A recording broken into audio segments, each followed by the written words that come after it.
Eu sou a Renata, eu sou membro dessa nova gestão do Grupo de Planejamento de Brasília. Então vamos lá, para a gente começar a falar de benchmark, assim, primeiramente a definição teórica do que é o benchmark, né? Que é essa procura por boas práticas dentro de um segmento de mercado, enfim. O que não é um benchmark, para começar? Que eu acho que antes de falar do que é na prática, é mais interessante falar o que não é.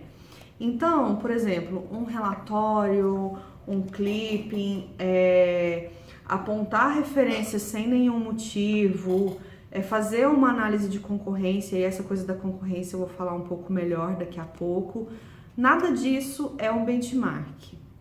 Na prática, o benchmark ele é uma procura de referências para que a gente tenha aprendizados a respeito de um tópico específico, seja um cliente, seja uma prática, seja a comunicação offline, seja a comunicação digital, enfim.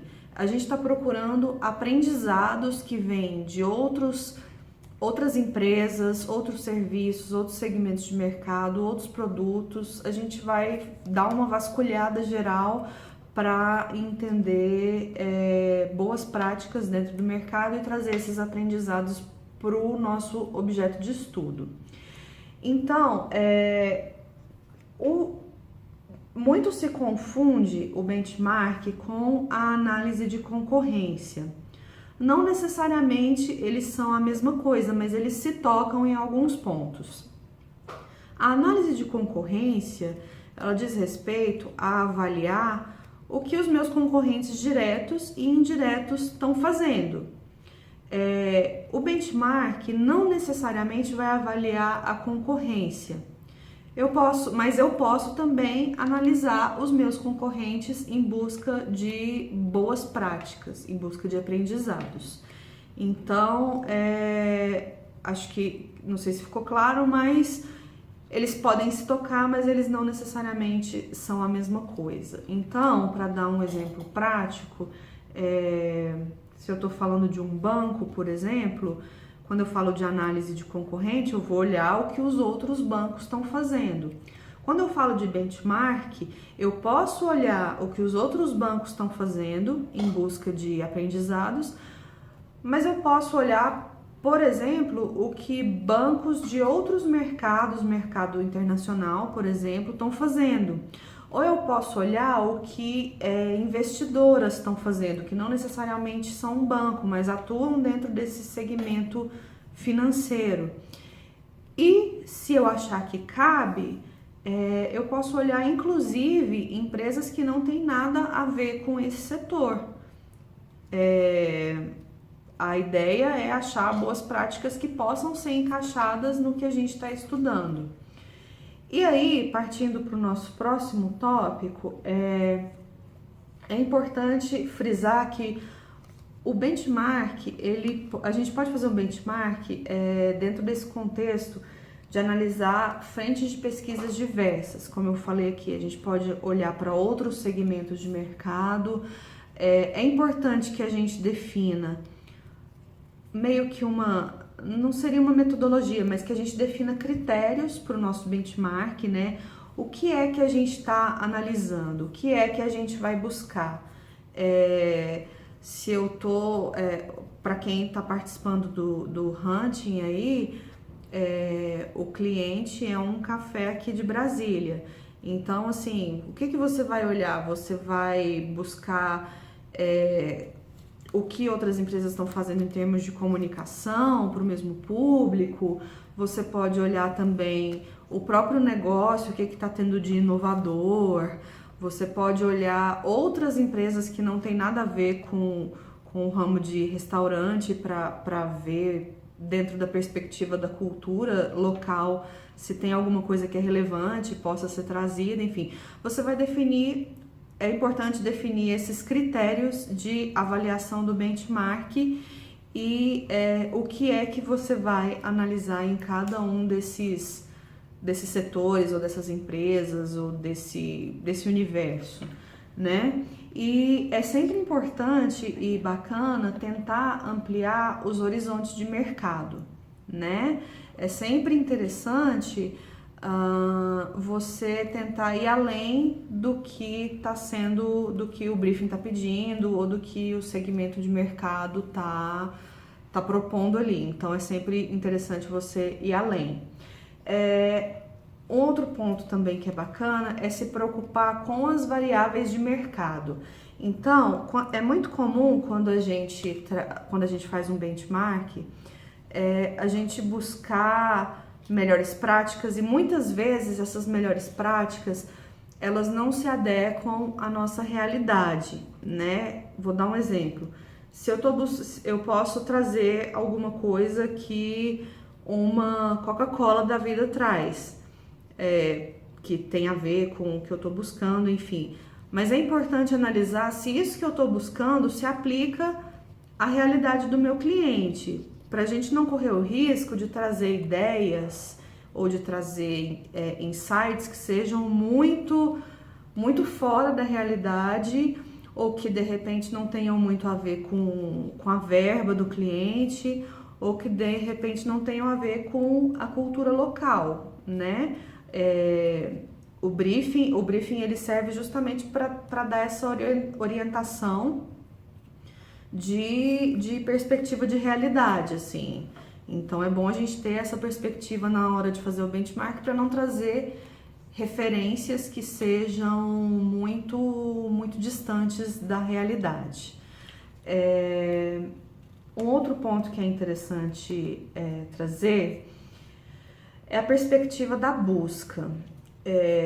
Eu particularmente sou muito interessada e pratico muito essas teorias de otimização de busca, do comportamento de busca do usuário no meu trabalho. E é importante frisar também que, só fazendo um parêntese, por mais que tenha teoria, na prática eu acho que o processo de construção do benchmark ele é muito pessoal.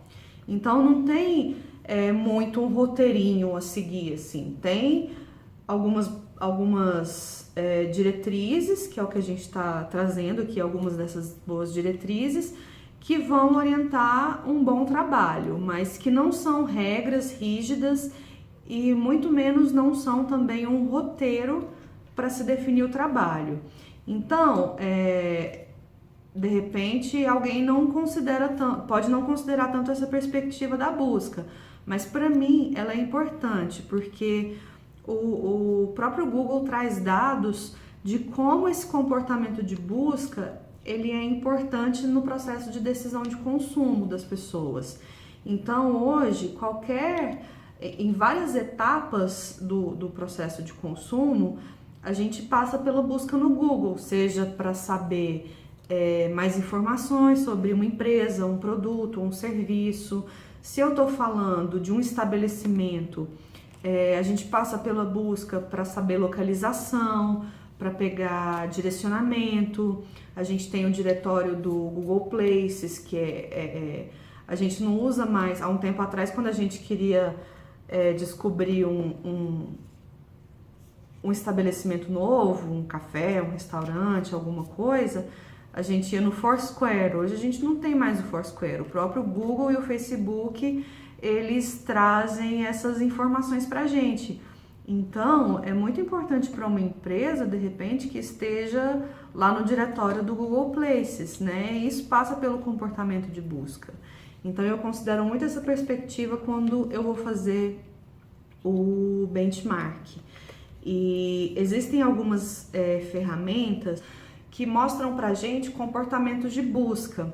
Duas delas são o Subbly e o Ubersuggest. Eu gosto muito dessas ferramentas porque a gente pode dar um panorama, uma palavra-chave. Então vamos supor, bicicletas em Brasília. E aí essas ferramentas elas levantam diversas palavras-chave de como as pessoas estão buscando por esse assunto. E isso traz alguns insights que são interessantes pra gente. Isso pode levar a gente, por exemplo, para o site de um concorrente, para a gente fazer uma análise, e isso faz parte do benchmark, se aquilo trouxer um aprendizado para a gente. A gente pode ver como é que outros estabelecimentos estão listados, a gente pode verificar se o nosso próprio negócio ele está bem posicionado no Google, e a gente sabe que isso é importante. Então eu gosto muito de considerar essa perspectiva do comportamento de busca. Eu acho que ela é importante no benchmark, porque ela pode trazer insights bem interessantes para a gente. Um outro tópico que eu acho que é bem relevante na construção do benchmark é essa fonte, né? Onde é que eu vou buscar informações, onde é que eu vou buscar insumos para o meu benchmark, que não somente no Google. Então tem essas ferramentas que eu comentei aqui com vocês, né? Eu vou colocar os nomes e os links depois. Sites que trazem cases de propaganda e marketing, né? Tem vários, tem Update or Die, tem Brainstorm 9, cases de propaganda, enfim. Esses sites, essas ferramentas ajudam a gente. Eu gosto de buscar cases no Update or Die, no Brainstorm 9 e no próprio Google também. Eu acho que quando a gente aprende a usar as ferramentas de palavra-chave, um universo de possibilidades se abre pra gente.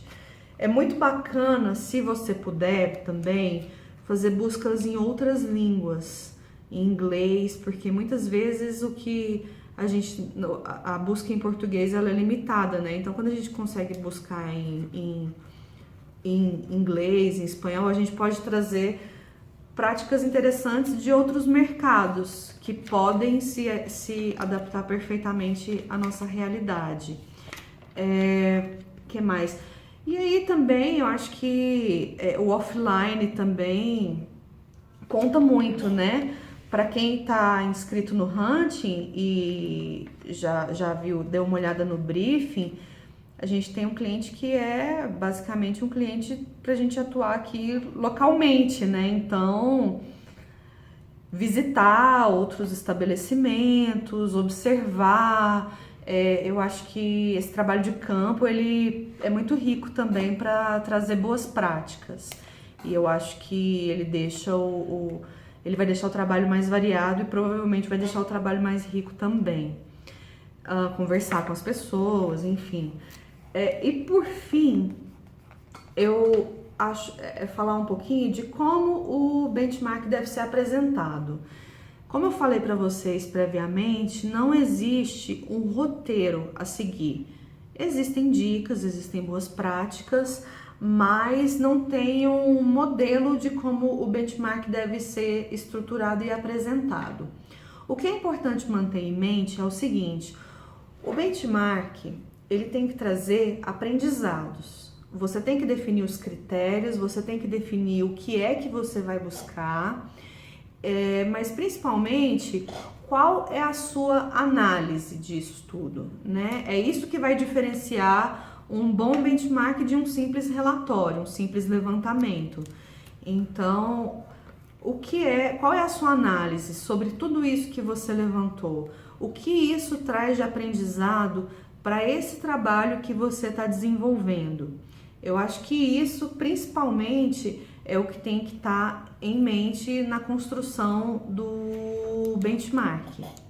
É isso que deve, assim, se eu fosse, não estou dizendo que eu vou, mas se eu fosse avaliar esses benchmarks, eu acho que a primeira coisa que eu avaliaria seria se ele está trazendo um aprendizado, se ele está trazendo essa análise de fato de boas práticas do segmento de mercado. Não só do segmento de mercado, lembrando que a gente falou mais cedo aqui também em tentar ampliar os horizontes para ver o que se traz de bom. Eu acho que o panorama geral sobre os benchmarks já foi dado aqui. Obrigada por quem estava aí presente e até a próxima. Espero que vocês se divirtam com esse desafio nas próximas semanas.